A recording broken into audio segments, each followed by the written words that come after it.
HBCU top 5. All right, P. It's a new week. What you got for the people?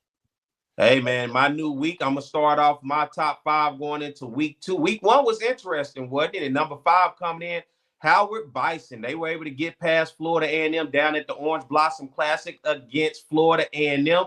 Great win for Howard to start the season. Larry Scott and his team found a way to get it done. 10-9 was the final score. And, hey, they knocked off a top 5 team that was in my top 5 last week. And if that's how Howard's going to start the season right now because of where we at, hey, I'll take it. So Howard's number 5. We'll see what changes with that.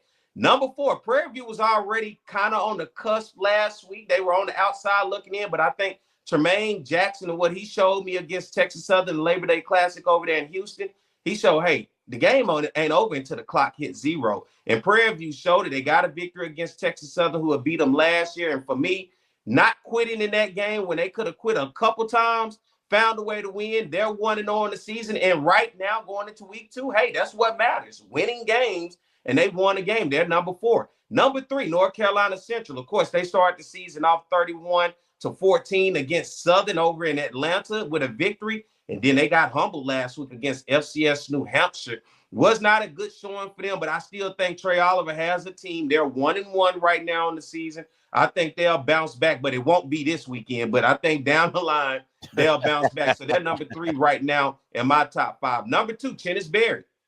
Didn't see it happening, but he got it done against Wofford, 1-16-15. They're 1-0. This is still a team that played for a Black College National Championship last year. And I think he has his eyes set on playing for another one this year. And what a way to start the season, 1-0 against an FCS opponent in Wofford. They're number 2 on my list. And number 1, I got all the flack across the comments. Jackson State won the championship last year. Warren, we're number 1 in your poll. Well, guess what? You finally played the game and you won it.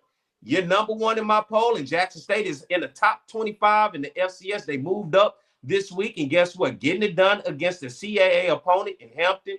28-14 was the final score. So I got to roll with Jackson State. They are the highest ranked HBCU in the latest top 25 FCS poll. Matter of fact, they're the only HBCU ranked in the top 25 poll. So Jackson State back at the top, defending Black College National Champion. So Howard, number 5, Prairie View, number 4, North Carolina Central, number 3, South Carolina State, number 2, and Jackson State, number 1, going into week 2 for me. And guess what, people?